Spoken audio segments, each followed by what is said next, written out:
અનુભવ જોઈએ. છોકરા કોઈ વાતે માનતા ન હોય, એમ કે બાપા જેસીબી લેવું. અરે ગગા ન લેવાય, એના હપ્તા તૂટે, કોક વાહે દંડો લઈને મારવા આવે, ન કરાય.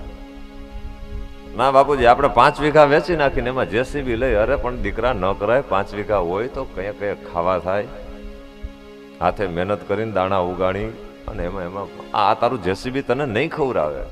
નહીં બાપુજી, પણ હવે મને આ જેસીબી ને તો મારે તો કરવું જ છે.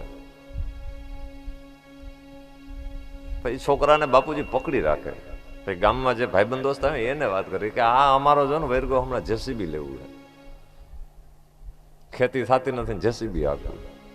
એટલે પેલા બીજા 2 જણા વડીલો હોય ને એમ કે એક કામ કરો ને લેવા દો. અરે લેવા દો, આ બધું ઊંધું વળી જાય, 5 વીઘા વેચીને લેવું છે. એ વાત સાચી બધી, પણ જ્યાં સુધી એને અનુભવ નહીં થાય ને ત્યાં સુધી માનવાનું નથી. એટલે એક વખત એને લેવરાવી દો. એ જેથી તૂટશે ને તેથી જેસીબી ના પતરા વેચવા જવાનો છે. એટલે અનુભવ જરૂરી છે. અનુભવ વિના કાંઈ ન થાય. સંતે વિચાર કર્યો આત્મદેવને અનુભવ કરાવવો જોશે, એને અનુભવ કરાવી દે. આત્મદેવને કહ્યું કે હે આત્મદેવ, તારે સંતાન જોઈએ છે? બોલે હા. હાથમાં જળ લીધું, આત્મદેવના લલાટ ઉપર જળ છાટ્યું, ભાગ્યની રેખા વાંચી. આત્મદેવ બ્રાહ્મણે કહ્યું કે આત્મદેવ, હજી તને સમજાવું છું કે તું સંતાનની આશા છોડી દે. કેમ બેટા? તારે એક જન્મમાં નહીં પણ 7 જન્મ સુધી તારા ભાગ્યમાં સંતાન નથી, સંતાન નથી, સંતાન નથી. 7 જન્મ સુધી તારા ભાગ્યમાં સંતાન નથી. માટે આશા છોડ. નહીં બાપજી, તો મરી જાઓ. નહીં બેટા, મરાય નહીં, મરાય નહીં. પોતાની જોરીમાંથી એક ફળ કાઢીને આપ્યું. એક કામ કર, આ ફળ લઈ જા, આ ફળ તારી પત્નીને ખવડાવજે. નીતિ નિયમો બધા બતાવ્યા. આ નીતિ નિયમ પ્રમાણે તમે બંને પતિ પત્ની રહેજો, એનાથી તમારે ત્યાં સંતાનની પ્રાપ્તિ થશે. આત્મદેવ હરખાયો, ઘરે આવ્યો, ધુંધુલીને વાત કરી, દેવી લો આ ફળ સંતની પ્રસાદી છે, અને આ ફળ તમે આરોગશો, એનાથી આપણે ત્યાં પુત્રની પ્રાપ્તિ થશે. ધુંધુલીએ ફળ લઈ અને કબાટમાં મૂકી દીધું. એક દિવસ આત્મદેવ બ્રાહ્મણે પૂછ્યું કે ધુંધુલે, દેવી તમે એ ફળ આરોગી ગયા? બોલે હા મહારાજ, ફળ આરોગી ગઈ. ખોટું બોલ્યું.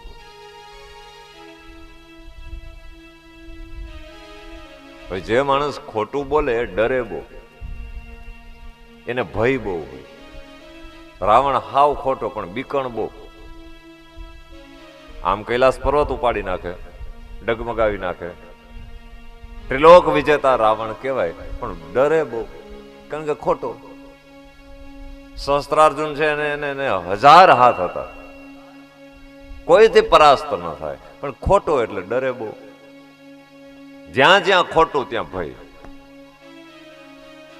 એટલા માટે આપણા શાસ્ત્રમાં કહ્યું છે સત્યમ બ્રુયાદ પ્રિયમ બ્રુયાદ. સત્ય બોલો, પ્રિય બોલો, ક્યારેક ખોટું ન કરો.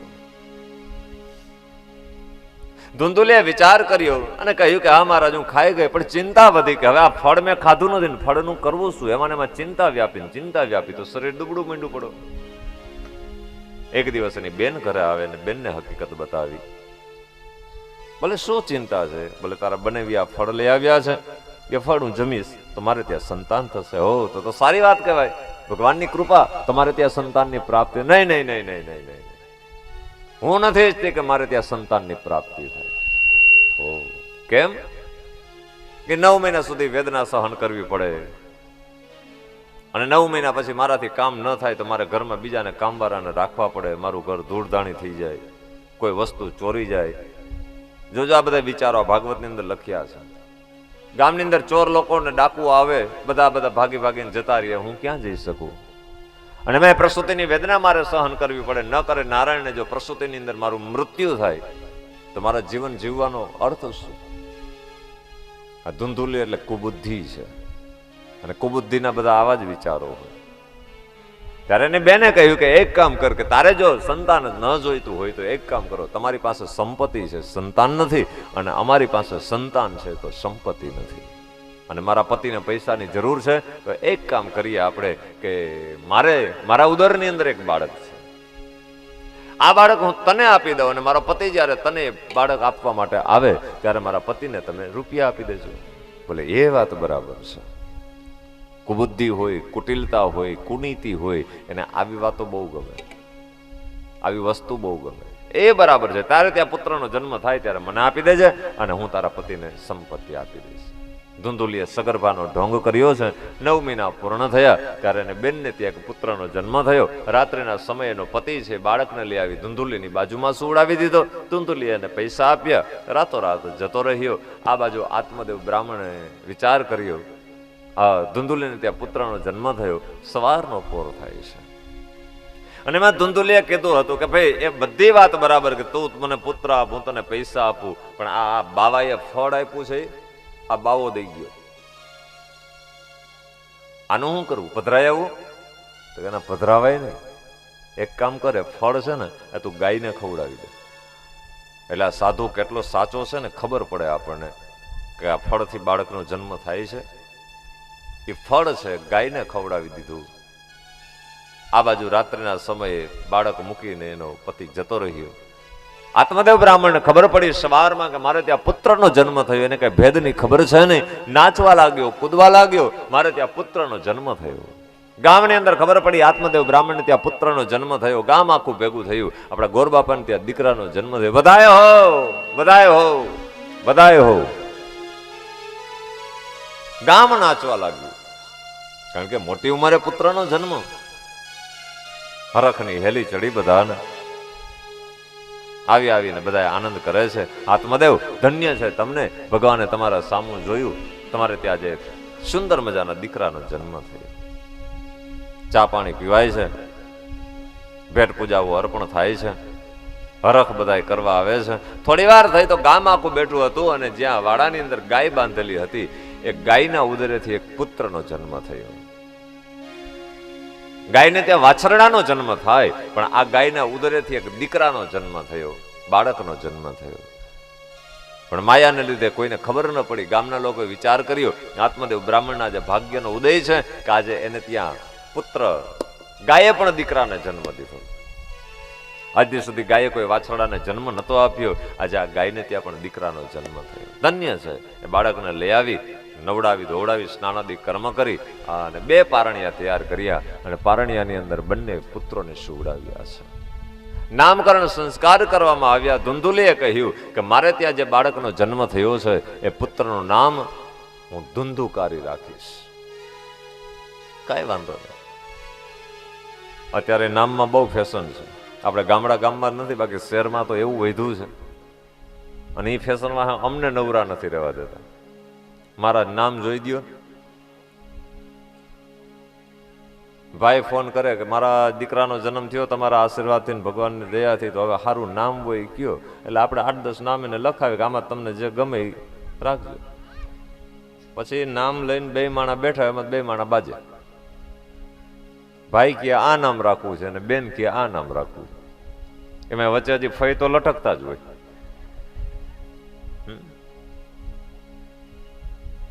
આ બેના ઝઘડાની અંદર ફય હજી આવે ને ફય વળી ત્રીજું કઈક સજેસ્ટ કરે કે ના હું કહું એ રાખો, મારું જ ઘરમાં હાલે. લે, બહુ નામની ફેશન છે આજે. ધુંધુલીએ અને બહેનોને એવી ઈચ્છા હોય કે હું કહું એવું નામ રહ્યું. ધુંધુલે કહ્યું મારા નામ ઉપરથી નામ પાડીશ, ધુંધુકારી એવું રાખ્યું. કાંઈ વાંધો નહીં. ગાયના ઉદરેથી જન્મ થયો હતો. આત્મદેવ બ્રાહ્મણે વિચાર કર્યો કે આ બાળકનું નામ શું રાખવું. જોયું તો એ બાળકને નિશાની હતી. જેવા ગાયને કાન હોય એવા કાન આ બાળકને હતા. એટલે બાળકનું નામ આત્મદેવ બ્રાહ્મણે ગોકર્ણ મહારાજ એવું રાખ્યું છે. ગૌ એટલે ગાય, કર્ણ એટલે કાન, અને ગોકર્ણ મહારાજ એવું નામાભિધાન થયું અને દિવ્ય બાળકો થયા છે. દિવસે દિવસે બાળકો ઉંમરલાયક થવા લાગ્યા, મોટા થવા લાગ્યા. પણ વસ્તુ એ બની કે જેવી કરે જે કરણી એવી તરત ફળે છે. બદલો બુરા ભલાનો અહીંનો અહીં મળે છે. જેણે જેવું કાર્ય કર્યું એવું એને ફળ મળે. ધુંધુલીએ કપટ કર્યું હતું. એની બેનનો પુત્ર પૈસા દઈને લીધેલો હતો, માટે એનો પુત્ર છે એ કપટી થયો, પાપી થયો, દુરાચારી થયો, નરાધમ થયો, ઉષ્ણપાન કરનારો થયો. સવ હસ્તેન ભોજનમ, 5 વર્ષની ઉંમર, પણ ગામની અંદર રમવા જાય, બાળકોને પરેશાન કરે, માણસોને પરેશાન કરે, ગાયોને વાછરડાઓને મારે, બહુ પરેશાન કરે, પાપાચાર કર્મ કરવા લાગ્યો. નાના નાના બાળકોને કુવા કાંઠે લઈ જાય, ત્યાં જઈને કુવાની અંદર બતાવે, ત્યાં જઈને બાળકોને ધક્કો મારીને કુવામાં ફેંકી દે, ઝાડ ઉપર ચડાવે, ત્યાંથી બાળકોને નીચે પછાડી અને બાળકોને મારી નાખે. ગામની અંદર હાહાકાર થઈ ગઈ. આવો પાપી ઉષ્ણ પાણી, ધિકાર છે આવો આવો દીકરો. આના કરતા આપણા બ્રાહ્મણ ત્યાં દીકરો નતો, એ સારું હતું. દરરોજ ને ફરિયાદ આવે. આત્મદેવ બ્રાહ્મણ કહે, મહારાજ હવે કાં તો તમે ગામ છોડી દો, કાં તો અમે ગામ છોડી દઈએ, હવે રહેવાતું નથી. અને ત્યારે આત્મદેવ બ્રાહ્મણ એક દિવસ પૂજા કરતા હતા, સંધ્યા કરતા હતા. બાજુમાં ગોકર્ણ મહારાજ, એ પણ સંધ્યા પૂજા કરે, જપ કરે, તપ કરે, મહાન પંડિત થયા. ગામના લોકો આવીને ફરિયાદ કરી ત્યારે આત્મદેવ બ્રાહ્મણ રડી પડ્યા, આંખમાંથી અશ્રુ સરી પડ્યા અને સંતના શબ્દ યાદ આવ્યા. સંતે કહ્યું હતું કે બેટા, જેને સંતાન છે એ રડે છે, સંતાન નથી એ રડે છે. વાસ્તવિકમાં બંને દુખી છે, બે દુખી છે. માટે સંતાનની આશા છોડ. વિચાર કર્યો જો સંતના શબ્દ મેં માન્ય હોત તો આજે આ દુઃખ ન આવત. ધિકાર છે મને કે જેના ઘરે આવા પાપી દીકરા થયા હોય એ બાપે શું કરવું જોઈએ? મને કોઈ માર્ગ બતાવો, મને કોઈ રસ્તો બતાવો. અને ત્યારે 5 વર્ષનો દીકરો બાજુમાં બેઠો છે. ગોકર્ણ મહારાજ હાથમાં અર્ઘ્યનું જળ લઈને ભગવાન ભાસ્કરને અર્ઘ્ય આપીને પૂજા કરે. જોયો ને વિચાર કર્યો કે આજે પિતાજી રડે છે. બાજુમાં આવીને પિતાજીની માથે હાથ મૂકીને કહ્યું કે બાપ, એમાં રડવાનું ન હોય, આ તો કર્મની ગતિ છે, કર્મની ગતિ, આમાં રડાય નહીં. બેટા તો શું કરું? મને તમન્ના હતી કે મારે ત્યાં પુત્રનો જન્મ થાય, પણ મને ખબર નહોતી કે મારે ત્યાં આવા પાપી દીકરા થશે. આવો પાપી દુરાચારી નરાધમ. અને જે બાપની ઘરે પાપી દીકરા થાય ને, એ બાપની ક્યારે ગતિ ન થાય બેટા, એની અધોગતિ થાય. બતાવો હું શું કરું? ત્યારે 5 વર્ષના બાળકે બાપને ઉપદેશ આપ્યો, પિતાને ઉપદેશ આપ્યો, પિતાને જ્ઞાન આપ્યું, અને એને ગોકર્ણ ગીતા કહેવામાં આવે છે. જેમ આપણે શ્રીમદ ભગવદ ગીતા છે ને, એમ ભાગવતની અંદર ગોકર્ણ ગીતા છે. ગોકર્ણ મહારાજે પિતાજીને કહ્યું કે હે પિતાજી, આવા પુત્રો થાય એ તો એક કર્મનો નિયમ છે, પણ એમાં રડશો નહીં.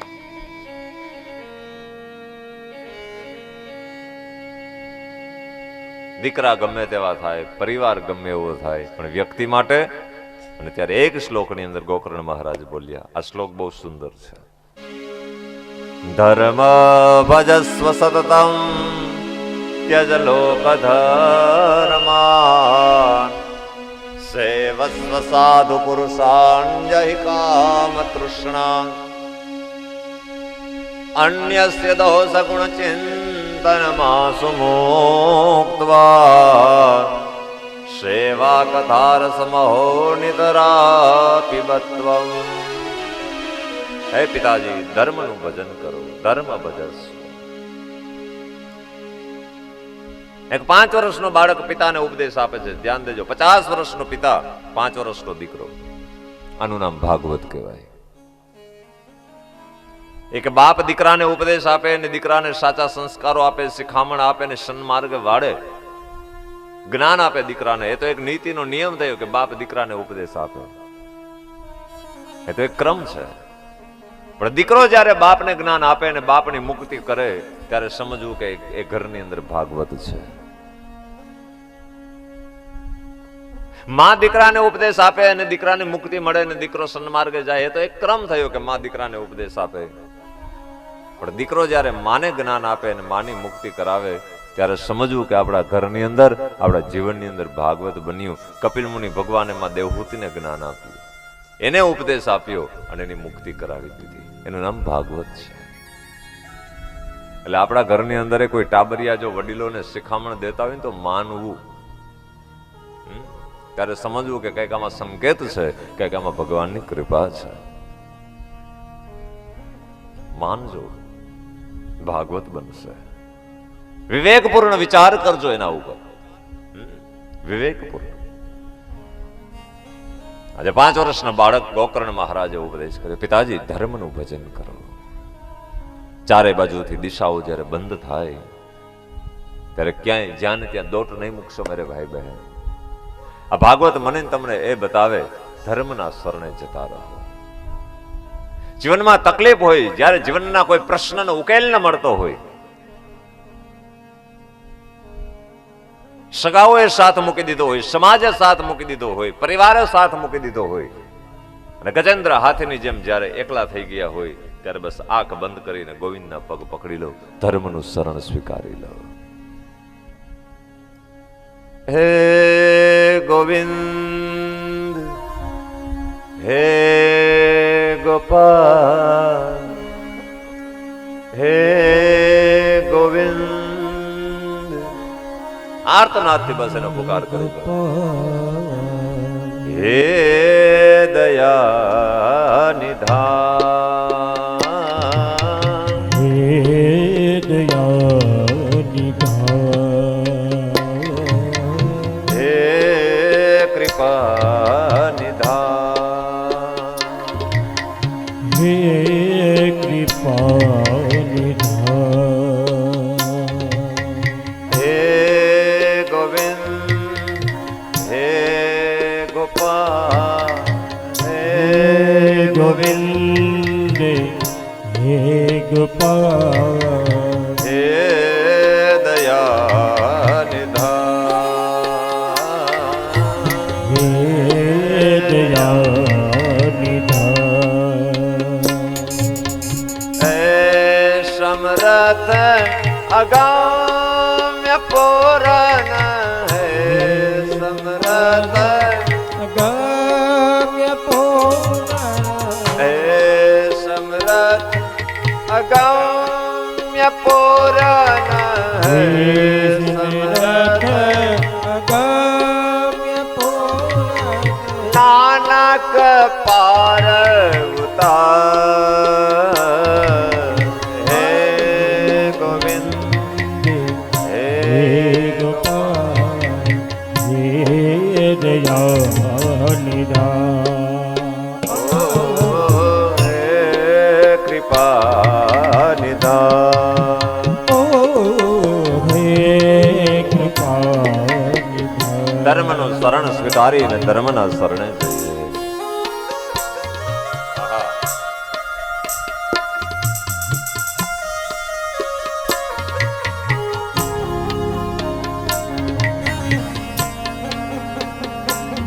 જય હો.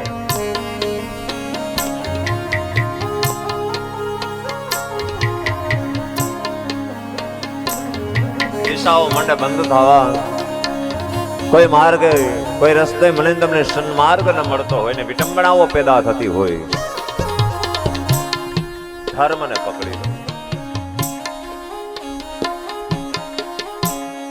જીવનની અંદર ધર્મ જ રક્ષા કરશે. અને પરમાત્માને કહી દો, બાપ સંસાર સાગર મહાભયાનક, સારી સાકર મહાભયાનક, સંસાર સાગર મહાભયાનક, સંસારી સાકર મહાભયાનક, કૃષ્ણ પાર્વતા, કૃષ્ણ પાર્વતા, કૃષ્ણ પાર્વતા,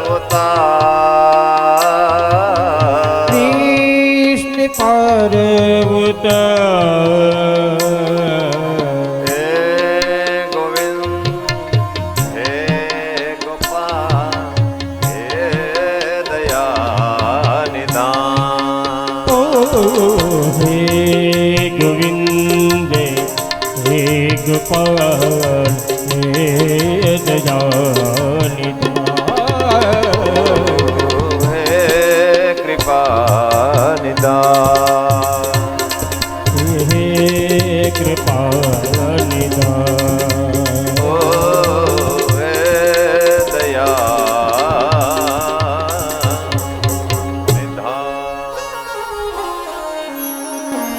ધર્મનું શરણ સ્વીકારી પ્રભુને પુકાર કરો, બસ એ જ સાથે આવે. આજે ગોકર્ણ ગીતાની અંદર ગોકર્ણ મહારાજે કહ્યું છે, બાપ ધર્મ ભજસ્વ. પિતાજી, ત્યારે વિટંબણા પેદા થાય, ધર્મનું ભજન કરો.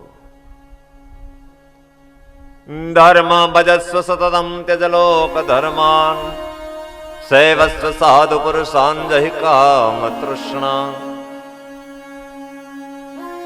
લોક ધર્મનો ત્યાગ કરી દો. સમાજના લોક ધર્મ છે જીવની સાથે નથી આવતા, સનાતન ધર્મ છે એ જ હારે આવે છે.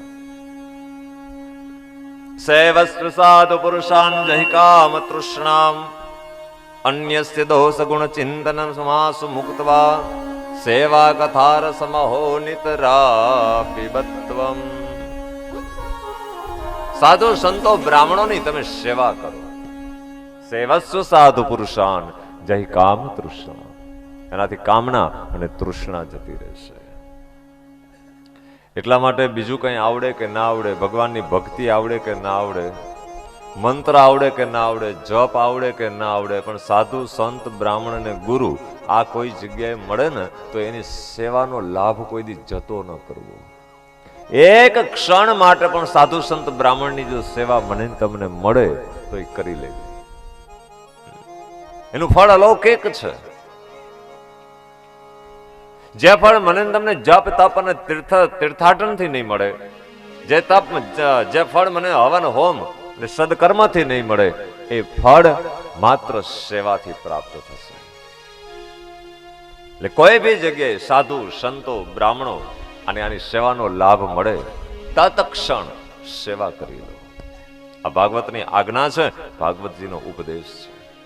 અને એક 5 વર્ષના બાળકે પિતાજીને કહ્યું, પિતાજી સેવસ્વ સાધુ પુરુષાન જય કામ તૃષ્ણા. એનાથી કામના જતી રહેશે, તૃષ્ણાઓ જતી રહેશે, વાસનાઓ જતી રહેશે. અને જેની કામના ને તૃષ્ણા ને વાસના જતી રહે એના જીવનમાં સુખ સુખ અને સુખ જ હોય. એને આશીર્વાદ લેવા જવા નહીં પડે, એને આશીર્વાદ એની મેળે મળી જશે. માટે સાધુ પુરુષની સેવા કરો. બીજાના ગુણદોષ જોવાનું છોડી દે અને બસ તમે કથાનું શરણ સ્વીકારો. સેવા કથા રસમહો નિતરાપી બત્વમ. કથા કરો. બેટા, પણ મારે એના માટે શું કરવું? પિતાજી, ઘર બાર છોડી દો, પરિવાર છોડી દો, વનગમન કરો અને વનમાં જઈ અને તમે દસમ સ્કંદનો પાઠ કરો. બસ તમારી મુક્તિ થઈ જશે. આત્મદેવ બ્રાહ્મણ વનની અંદર જાય છે, પુત્રના ઉપદેશથી વનની અંદર જઈ અને આત્મદેવ બ્રાહ્મણ ત્યાં દસમ સ્કંદનો પાઠ કરે છે, એની મુક્તિ થાય. આત્મદેવ બ્રાહ્મણ ઉદ્ધાર થયો. પાછળથી ગોકર્ણ મહારાજે વિચાર કર્યો કે હવે ભાઈ પાપી છે, પાપાચાર કર્મ કરશે તો હવે હું આ ઘર છોડી દઉં. એટલે ગોકર્ણ મહારાજે એ ઘર છોડીને ત્યાંથી જતા રહ્યા છે. ધુંધુકારીને ખબર પડી કે ભાઈ જતો રહ્યો, પિતાજી જતા રહ્યા. દિવસે દિવસે ધુંધુકારી મોટો થવા લાગ્યો, યુવાન થયો. ત્યારે એક દિવસે ધુંધુકારી ઘરની અંદર આવ્યો અને માને લાત મારીને કહ્યું, માં, તારી પાસે જે કઈ સંપત્તિ હોય મને આપી દે. ધુંધુલીએ કહ્યું કે બેટા, મારી પાસે કોઈ સંપત્તિ છે નહીં. જે હતું એ તો તારા પિતાને ખબર ન પડે એવી રીતે મેં તને બધું આપ્યા રાખ્યું. હવે મારી પાસે છે નહીં. નહીં માં, મને આપ, અને જો નહીં આપે તો હું તારો ધડ અને મસ્તક જુદા કરી નાખીશ, તારો વધ કરી નાખીશ. આહા. ધુંધુલીએ વિચાર કર્યો કે આજે દીકરો ઉઠીને જો મારવા દોડે તો હવે આની અંદર જીવવું કેમ? અને વાતે સાચી બા. એક તો વૃદ્ધાવસ્થાથી ઘેરાયા હોય અને એની અંદર પાછા સંતાનો ન કહેવાના શબ્દો કહે, માતા પિતાને ન બોલવાના શબ્દો બોલે, ત્યારે મા બાપે આ જગતની અંદર જીવવું કેમ એક પ્રશ્ન છે. એ પ્રશ્ન છે.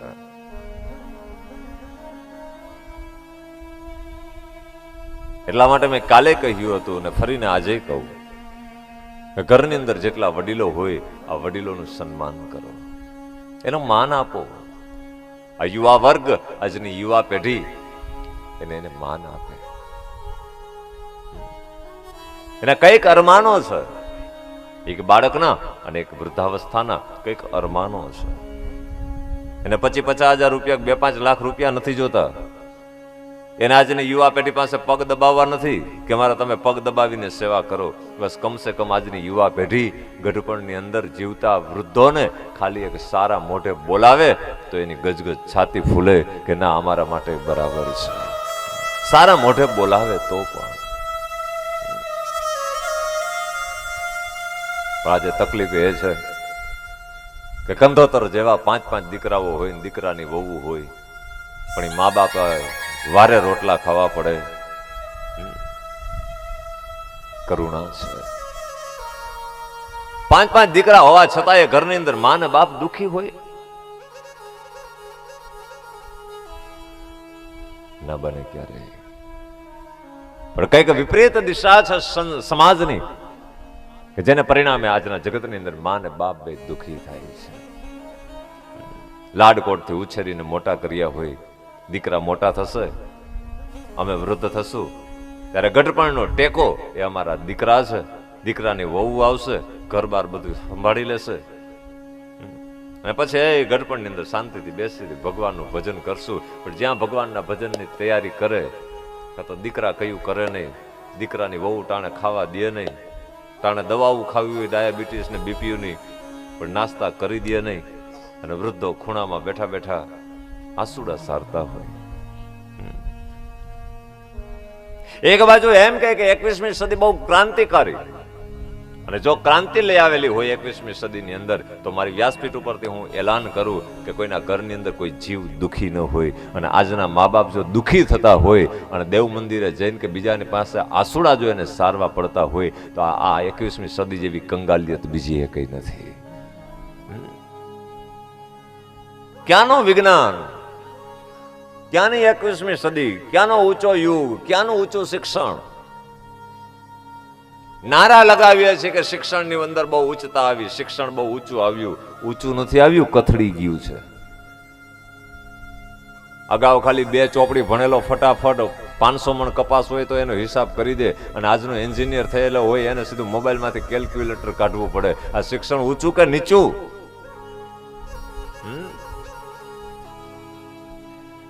આપણા ગામની અંદર તો હજી ખબર છે કે શેરના માપ કેટલા કહેવાય. 1 શેર ને 2 શેર ને 3 શેર ને 5 શેર ને શેરની અંદર કોઈને બહેનો ભાઈઓને ખબર નથી કે શેર એટલે કેટલું. એને ખબર નથી. હવે જેને શેર દૂધની ખબર નથી કે શેર દૂધ આટલું થાય એ મા બાપને હારા રોટલા ક્યાંથી દે?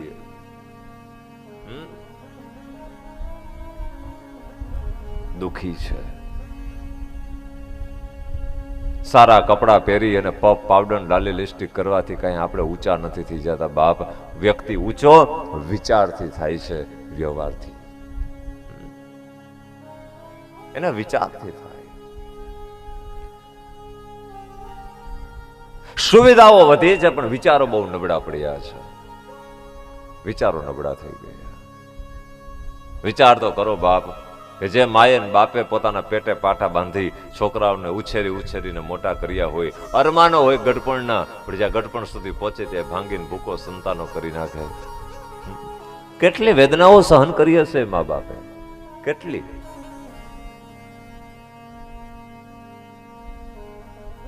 પોતાના બાળકોને જન્મ આપીને સીધા 25, 30 વર્ષના નહીં થઈ ગયા હોય. એ બાપે કઈક કુરબાની આપી હશે, એ માએ કઈક કુરબાનીઓ આપી હશે. તે સંતાનો આજે યુવા પેઢીની અંદર પહોંચ્યા છે. ક્યારે પહોંચે?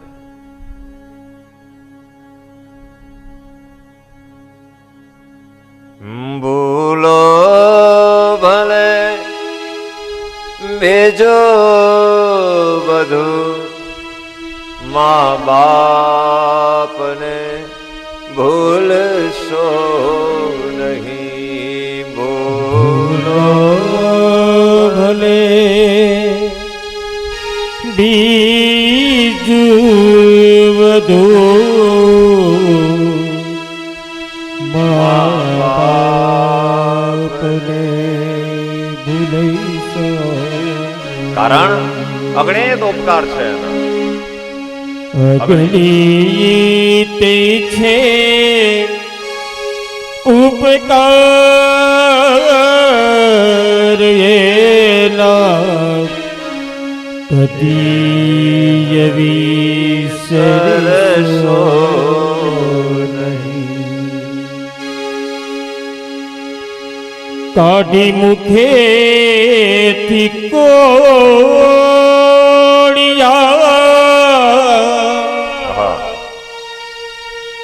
મોમાં દઈ મોટા કર્યા. ये अमृत तड़ा देनारे सामे झेर उछाड़शो नहीं. વિચાર કરો કે જ્યારે ભગવાને આપણને જન્મ આપ્યો ને દાંત નહોતા ત્યારે માં મોઢાની અંદર ચાવી ચાવીને બાળકને ખવડાવતી. આપણા ઘરની અંદર સાસુ ને સસરા હોય, વડીલો હોય તો એને ચાવી ચાવીને આપણે નથી ખવડાવવું પડતું. બસ એને તો ટાણું થાય એટલે એક થાળી તમે કરી દો, 2 રોટલી ને ચમચી શાક દઈ દો, પેટ ભરી અમીનો ઓટકાર લઈ અને ફારી ઓઢીને પાછા સુઈ જવાના છે. એને ચાવીને ખવડાવવું નથી પડતું.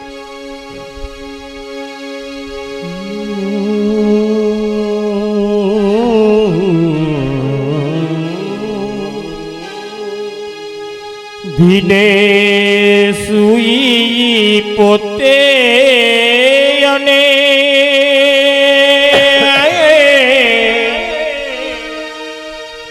સુકે સુવડાવ્યા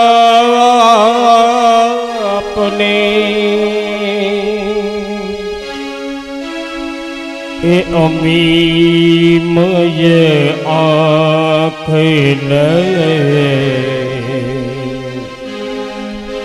ભૂલી ભીંજવશો નહીં. ગામની અંદર તો હજી કોઈ તકલીફો નથી, પણ અમુક જગ્યાએ જાય, મોટી ઉંમરના દાદા બેઠા હોય, માજી બેઠા હોય અને એને ખાલી એટલું પૂછે કેમ માં દાદા મજામાં, તો બિચારાની આંખમાંથી દડ દડ દડ આંસુડા નીકળે. મહારાજ હવે મજા તો બધી એવી. ત્યારે સમજી જાય કે આને સંતાનો તરફથી દુઃખ છે. આજે મોટાઈ દેખાડવા બોર્ડ ઉપર લખ્યું હોય મકાન ઉપર માતૃદેવો ભવ પિતૃદેવો ભવ. ઘણા એમ કે મહારાજ પધરામણી કરવા આવો ને એટલે સ્વાભાવિક જાય માન રાખવા. મકાન ઉપર લખ્યું હોય માતૃ આશીષ પિતૃ આશીષ માતૃદેવો ભવ પિતૃદેવો ભવ. સ્વાભાવિક આપણે ઘરની અંદર જઈને પૂછીએ ક્યાં છે બા ને દાદા, તો કે એ તો મહારાજ વૃદ્ધાશ્રમમાં છે ને. ઘરમાં એ કે બહુ હાકડ હતી, પછી બા ને દાદા ને વૃદ્ધાશ્રમમાં મૂક્યો. એટલે અમે ત્યાં ચા પીધા વિના થાય હાલતા ને ઓલો માતૃ આશીષ નો બોર્ડ હોય ને કરી નાખે ઊંધો. તો શું કામે લખે છે બા? લાખો કમાતા હો ભલે જાન તો સમય માને બાપને સહારો ન બની શકે. મા બાપ જેના ઠર્યા એ લાખ નહીં પણ રાખ છે એ ભાવના ભૂલશો. તમામ દેવી દેવતાઓ તમે લો, કોઈ પણ દેવ મંદિરે નહીં જાવ તો ચાલશે, પણ આજની યુવા વર્ગની જે દીકરીઓ છે, વવારુઓ છે, મિત્રો છે, આ બધાને મારું નમ્ર નિવેદન કે તમે કોઈ દેવ મંદિરે જાઓ કે ન જાઓ કોઈ વાંધો નહીં, પણ કમસે કમ સવારના પોરમાં ઉઠી અને તમારા ઘરની અંદર જેટલા વડીલો હોય અને મા બાપ હોય એ મા બાપને બધાને કમસે કમ એનો ચરણ સ્પર્શ કરજો, એને પગે લાગજો. ત્યાં દેવતાઓના તમારા ઉપર આશીર્વાદ ઉતરશે. દરરોજ એક ક્રમ કરજો, કૃપા થશે.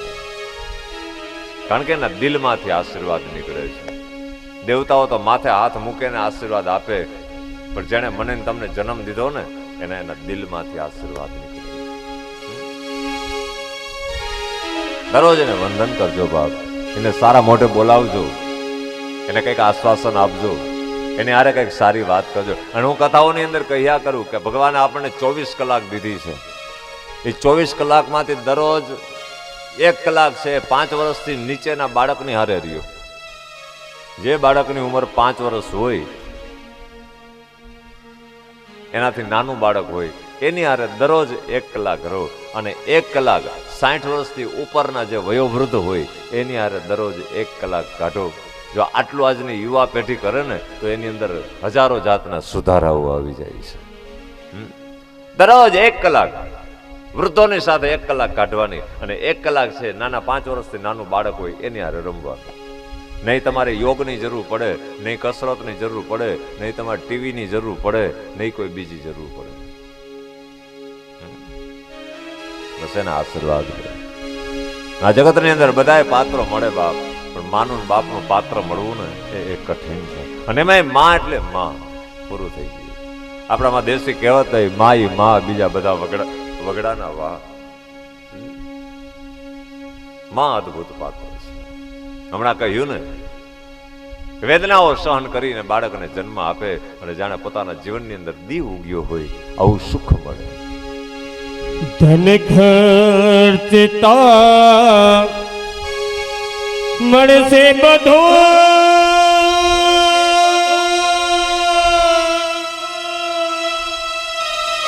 ઓ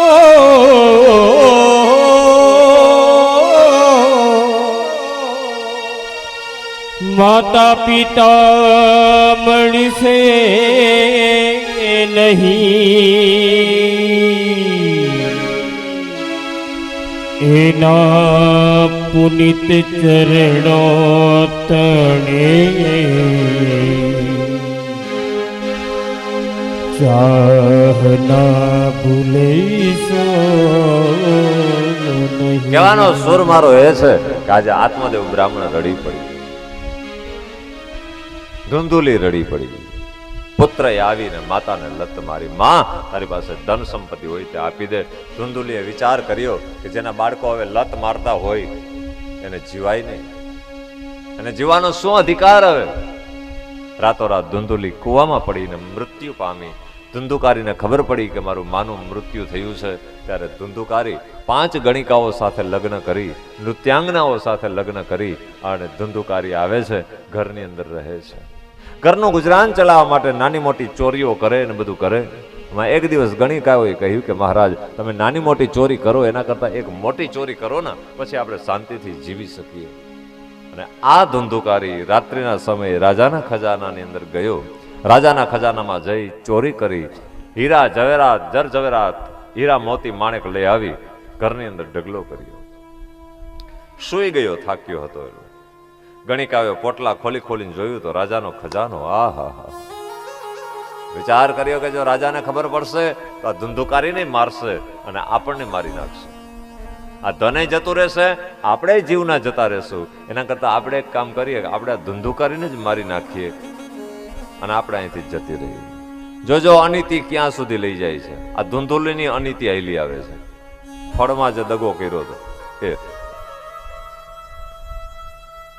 માણા કહે ને કે અનીતિનું આવેલું હોય ને નીતિનું ભેગું લેતું જાય, એ આનું નામ.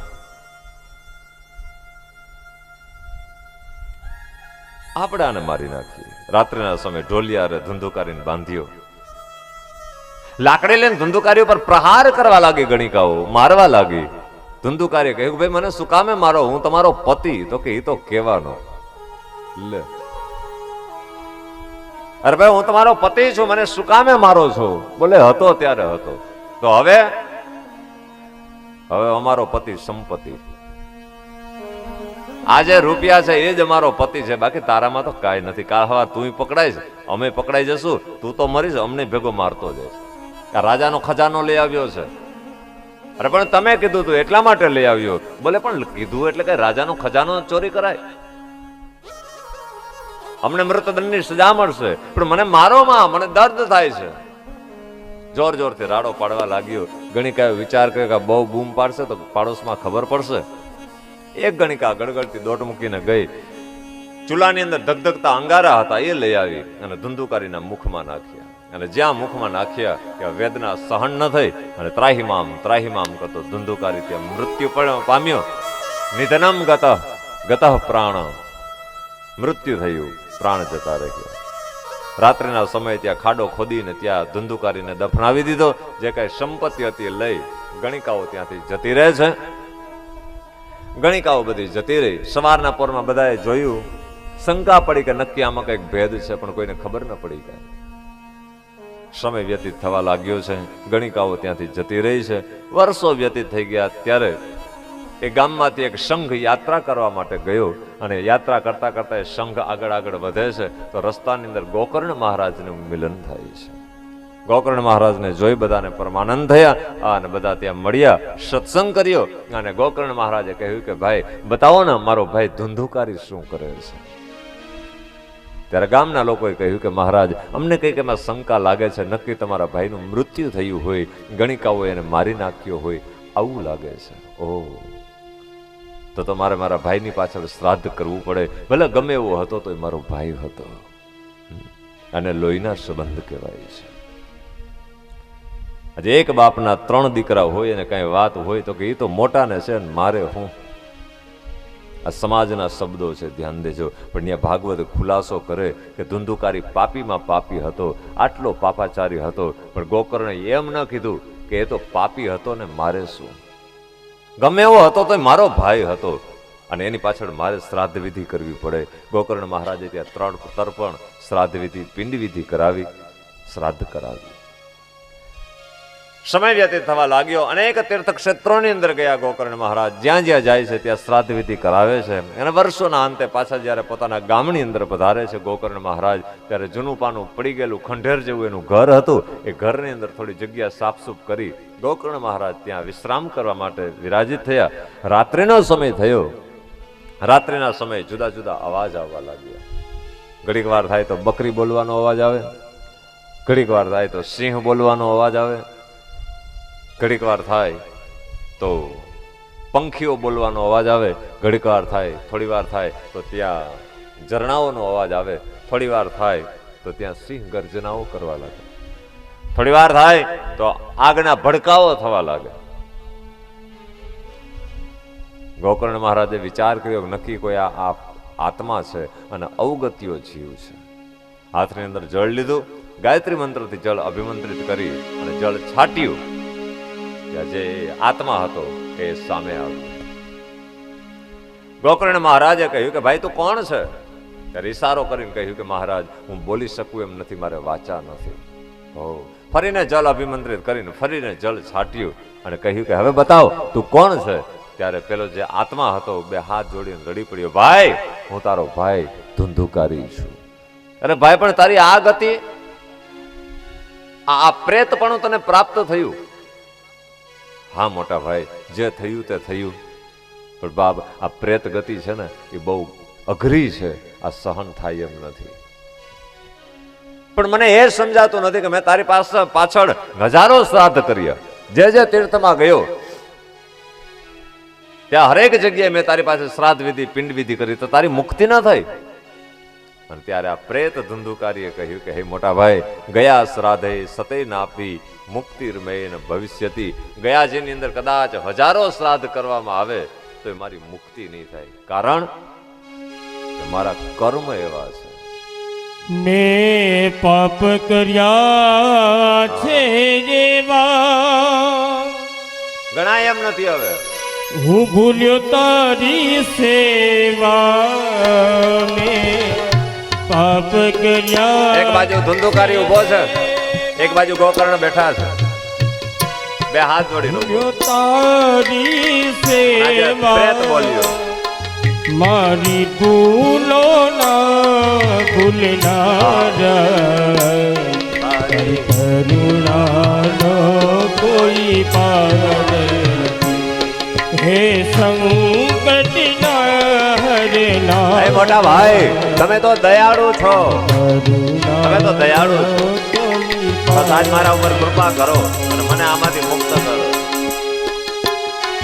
હું અંતરે થઈ રાજી ખેલ્યો છું અવળી બાજી. અંતરમાં થઈ રાજે અવળે બાજે. અવળી સવલી કરનારા કરુણાનો કોઈ પાર નથી. જ્યારે હું પાપ કરતો હતો ત્યારે મને મજા આવતી હતી, બહુ મજા આવતી, પણ આ કર્મનું ફળ મળ્યું ત્યારે મને ખબર પડી અને હવે મને કિનારો મળતો નથી. ક્યાં જાવ? મન જડતો નથી કિનારો,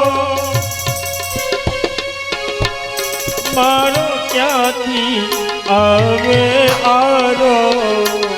મન જડતો નથી કિનારો, મારો ક્યાંથી આવે આરો. મારી નામના ખેલ હારા, કરુણાનો કોઈ પાર નથી. હે કરુણાના કરનારા, હરે કરુણાનો કોઈ પાર નથી.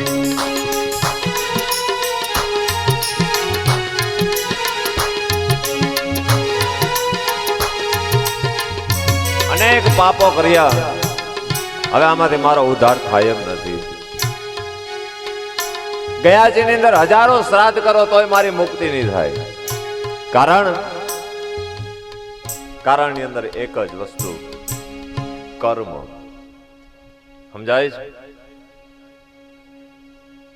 આ કથા કહેવાનું મુખ્ય કારણ તમારી પાસે મારું એટલું જ કે કથા હું ને તમે બધા જાણીએ છીએ, પણ આ ધુંધુકારીને પ્રેતપણું પ્રાપ્ત થયું ને અધોગતિ થઈ એનું કારણ માત્ર ને માત્ર કર્મ.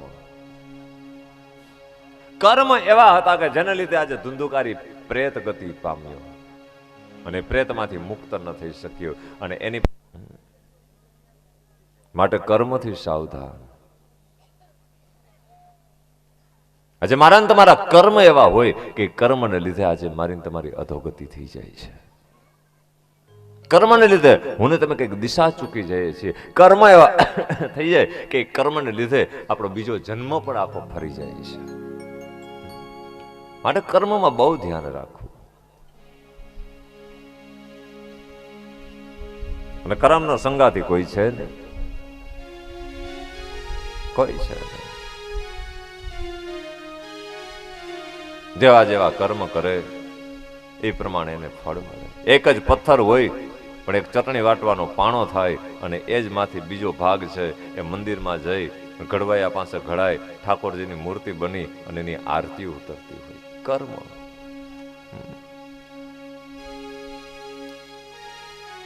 એક ગાયના બે દીકરા પણ એક ભગવાન શિવની બાજુમાં ઉભો રહીને પૂજાય અને એક આખા ગામનો માર ખાતો હોય. એટલે આપણી દશા આવી ન થાય માટે સાવધાન. અને જેવું કર્મ કરે એવું ભોગવવું પડે. આપણે કહીએ ને, જેવી કરે જે કરણી એવી તરત ફળે છે, બદલો બુરા ભલાનો અહીંનો અહીં મળે છે. ધુંધુકારીએ કહ્યું કે મારા કર્મ એવા છે, મારી મુક્તિ નહીં થઈ શકે. તો પણ તારી મુક્તિ કેમ કરી? ભાઈ ગમે ઉપાય કરો, કોઈ પણ ઉપાય કરીને તમે મારી મુક્તિ કરાવો.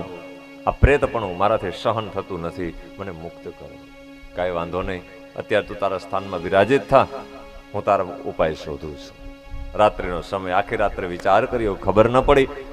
બીજો દિવસ સવાર થયો, ગામના લોકો બધા આવ્યા. ગામના લોકોને બધાને વાત કરી, બધાને પરમાનંદ થયો. ગોકર્ણ મહારાજ પધાર્યા, મળ્યા બધા અને હકીકત કરી કે મારા ભાઈને પ્રેત ગતિ છે, તો એ પ્રેત ગતિમાંથી મુક્ત કરાવવા માટે શું કરવું? અને આ પ્રશ્ન આપણા બધાનો હશે. ઘણી વખત અમારી પાસે જોવરાવા આવતા હોય, મહારાજ જોઈ દો ને કઈ નડતર નથી ને, જોવે તો ઘણા એમ કે, ઘણા અમને એમ કીધું કે તમને પિતૃ નડે. પિતૃ નડે, બરાબર. આપણે કહીએ કે આ પિતૃ કાર્ય કરી નાખો, તો કે મહારાજ એ નારાયણ બલિ તો કર્યું, પ્રેત બલિ તો કર્યું, કાક બલિ કર્યું, તો ત્રિપિંડી કરો, ત્રિપિંડી કર્યું, તો ગયાજી જઈને હરાયા હોય, એ હરાય એવા, હુંડલે હરાયું. પૂજારીએ વાહો ના વરવા દીધો, મંદિરનું કામ હાલતું હતું કે હરાવો હાલો, કે ન્યા રેતી હરાવી.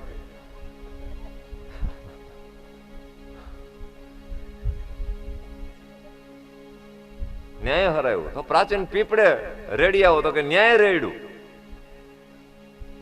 પેલા જાત્રાળુ નીકળતા એના ગોરા ખાલી હતા, ન્યા પૂજારીએ પકડી દીધા, બબે ડોલું નાખો દી કે ન્યા રેડ્યું પાણી, ન્યા ગોરામાં રેડ્યા. તો ભાઈ હવે પણ તો હજી નડતર રે, આ એનું પ્રમાણ છે. જીવની ગતિ કેવી છે એ પ્રમાણે એની મુક્તિ થાય. એક જ વખત પિતૃ કાર્ય કરવાથી મુક્તિ થઈ જાય એવું કોઈ સંભવ છે નહીં. એક વખતે કરવું પડે, 5 વખતે કરવું પડે અને 25 વખતે કરવું પડે. એ કર્મ કરતા કરતા કરતા એ આત્માના જ્યારે કર્મ તૂટે ત્યાર પછી એ જીવની મુક્તિ થાય. ત્યાં સુધી કર્મ કરવું પડે. હવે એના કેવા કર્મ છે આપણને તો ખબર છે ને.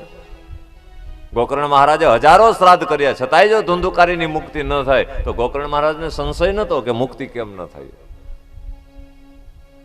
ગામનાને ભેગા કરીએ, મારા ભાઈની મુક્તિ માટે શું કરવું? બોલે એક કામ કરો, તમને ખુદને ખબર નથી તો હવે એક જ કાર્ય કરીએ કે ભગવાન ભાસ્કર સૂર્યનારાયણ ભગવાન જે આપણને આજ્ઞા કરે એ પ્રમાણે આપણે કાર્ય કરીએ. હાથમાં જળ લઈ ભગવાન ભાસ્કર સૂર્યનારાયણ ઉદિત થતા હતા એના સામે હાથ જોડી પ્રાર્થના કરી. ઓમ કૃષ્ણેન રજસા વર્તમાનો નિવેશયન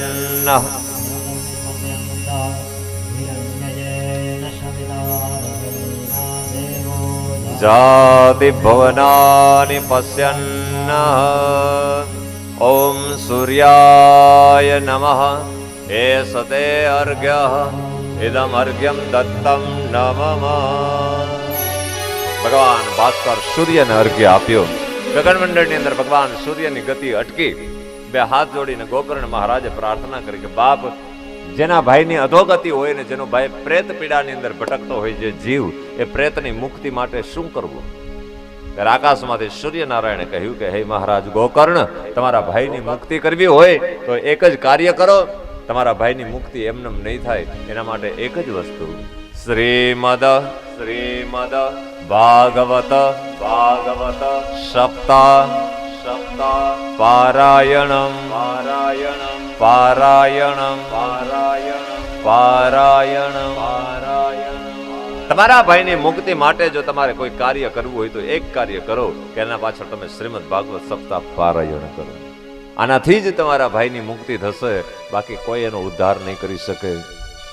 કર્મ એવા છે. ગામના લોકોએ કહ્યું કે આ તો સહેલું છે. ગોકર્ણ મહારાજ કે શું હેલું છે?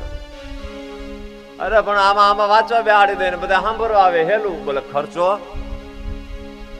ખર્ચો કોણ દે? આમાં ફાળો કરો. પણ વરહ માઠું છે. આમાં લખાવા વાળા અડધે આવીને ઉભા રહે અને ઘણા ઘણા બારગામ વયા જાય કે હમણાં દેવા નહીં.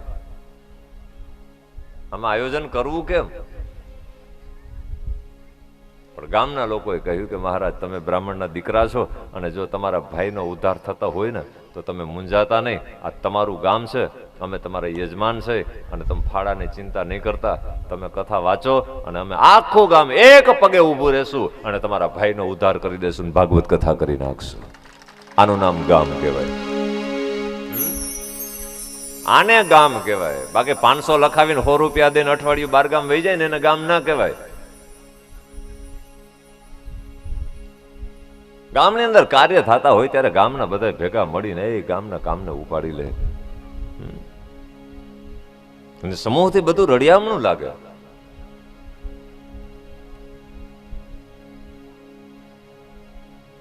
એટલે આ તો અમારે ચાવડા પરિવારે તો કથા કરી, પણ ગામને તૈયાર રહેજો પાછા. આપણે કથા બંધ રાખવી જ નથી. અને આ સવારે મને ભાઈઓએ કીધું કે અમે તો વાંચી છે, વાંચવાનું ચાલુ જ રાખો, વચ્ચે વચ્ચે હું આવી રાખીશ. મને ગમ્યું, બહુ ગમ્યું, બહુ સારું. એ અન્ય સાંભળવા જાજો. આવડે આયોજન કરવામાં ઠીક છે કે થોડોક પૈસાનો ખર્ચ ને બધું હોય, અને એવું એવું કરજો બધા ભેગા થઈ 5-10 હજાર કાઢી કાઢી હું દઈશ તમને. ખોટું નથી કહેતો, દાંત કાઢે બધે. એમાં દઉં તો લેખે છે. તમે કથા કરો ને બધા ભેગા થઈને 5-10 હજાર કદાચ હું દઉં, બધાને ફાળો કરીને કથા કરીને આવી કથા કરી એમાં કઈ એમાં કરાય. પણ અહીંયા જે દરરોજ વચાય છે તમારા ગામની અંદર, એમાં ગામના બધા જાજો. ક્યારેક રામાયણ વચાય, ક્યારેક શિવ પુરાણ વચાય, ક્યારેક ભાગવત વચાય, ક્યારેક ગીતાજી વચાય, જાજો. એનો એટલો પ્રભાવ વધશે કે એમ થતા થતા થતા થતા આવી મોટી કથાઓનું પ્રમાણ મળશે. એ કથા શ્રવણ કરતા કરતા ભગવાનને એમ થશે કે ના હવે પરાકાષ્ઠા, હવે મારા શ્રોતાઓને આ શેખપાટ વાસીઓને હવે થોડીક આ જરૂર છે, એટલે વળી પાછા આવી રીતે ભેગા કરી દેશે બધા. કરજો. અને જુવાની આવું ખાસ જાજો. કલાક એક ફાકી ખાવાનું નહીં, મસાલો ખાવાનું નહીં, પાન ખાવાનું નહીં, બીડી પીવાનું નહીં, તમાકુ ખાવાનું નહીં. અને આ તો ગામની અંદરથી કાઢજો જ. અહીં કોઈ દુકાનવાળા બેઠા હોય તો માફ કરજો. હા, અમારે પાછું આમાં કહેવામાં બાજુ ધ્યાન, આ તો જૂનું જાણીતું છે એટલે કહેવાય એમાં. બીજી ભાઈ ભલામણ ન કહે નહીં કે એને ના કહેજો કે આપણો ધંધો ભાંગવા આવે એટલે. પણ બાપ વ્યસનોથી દૂર રહેજો. જાજુ નથી કહેતો, પણ વર્ષોના અંતે જો આપણા ગામની અંદર કથા થઈ હોય ને ધર્મભૂમિ ઉપર સંતો મહંતોના બેસણા થયા હોય અને આ ભૂમિ પવિત્ર બની હોય, તો આજનો મારો યુવા વર્ગ, યુવાન મિત્રો, ભાઈઓ, વડીલો, દીકરીઓ, અને દુઃખની વાત તો એ છે કે હવે ઘણી ઘણી જગ્યાએ અમે જોઈને તો ત્યાં અમને સાંભળવા મળે કે બહેનો છે, દીકરીઓ છે, એ પણ પાન મસાલા ખાય છે. આ દુઃખની વાત છે. વાડીઓમાં કામ કરતા હોય, ઘરની અંદર કામ કરતા હોય, કાચી પાંતરીવાળા બબે કટકા લઈને મોઢામાં નાખે. આ બહેનોને ક્યાં સુધી શોભા દે? અહીંયા તો નહીં હોય અને નથી, કારણ કે મને એટલો વિશ્વાસ છે, મારો વિશ્વાસ ડગવો ના જોઈએ.